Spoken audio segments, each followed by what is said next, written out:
دوستان سلام. ایشالا که 13 نوروز رو به خیر و خوشی به در کرده باشی و به کوری چشم آخوندا بهتون حسابی خوش گذشته باشه.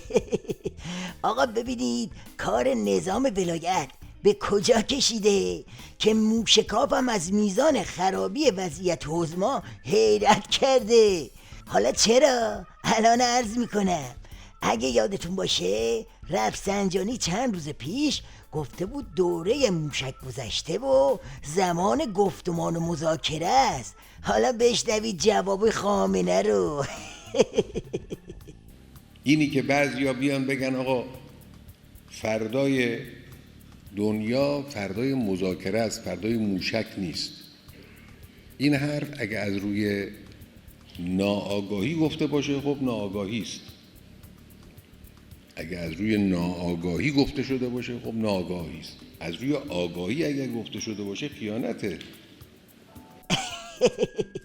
کار دیگه از سیخ و سنبه گذشته و به تاکوماشی، یعنی به چیزی تو مایه های لگد چرخشی رسیده.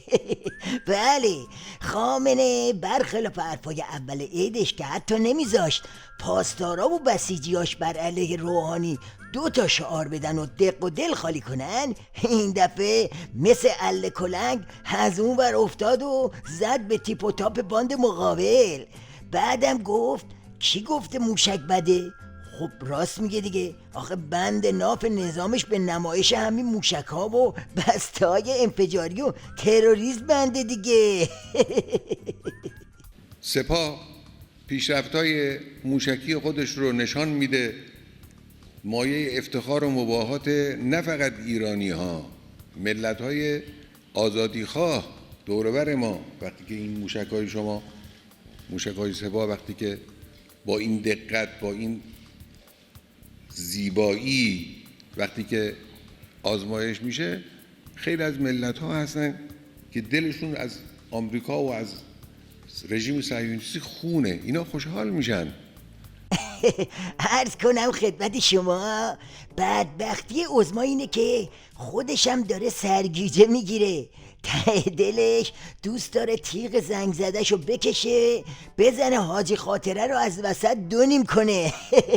از اون برم میدونه اگه زیاد جلو بره خودشم به فنا میره، یعنی مثل اله کلنگ یه بار این بری میفته و یه بار اون بری.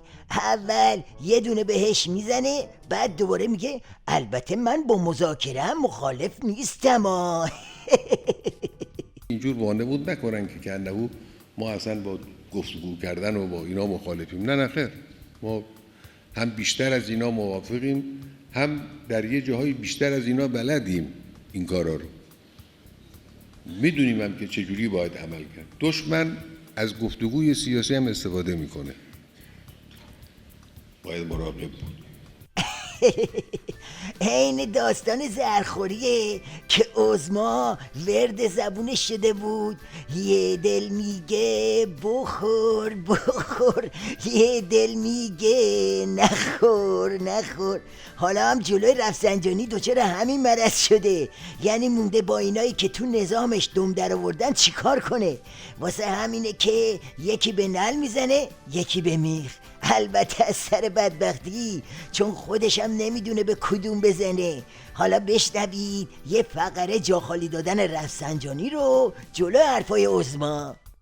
یکی از کارگزاران دفتر رفسنجانی توییتر منتسب به رفسنجانی را تکذیب کرد و گفت جمله را اشتباه نوشتند و جمله رفسنجانی این بوده: دنیای فردا دنیای گفتمان‌هایی نظیر انقلاب اسلامی است، نه موشک‌های قاره پیما و بمب هسته‌ای. البته این جا خالی دادن ها ظاهرا فایده نداشته، چون بعد از لگد چرخشی خامنه به رفسنجانی هنگام بنزین رو ریختن رو آتیش، روزنامه های خامنه ایچی چنان گر گرفتن که بیا و ببین. چون وقت نیست، فقط یه نمونهشو شما ملاحظه کنین. رفسنجانی با بیان جمله دنیای فردا دنیای گفتمان هاست نه موشک ها در مسیر تسهیل مسیر برای فشار خارجی بر قدرت دفاعی ایران برآمد.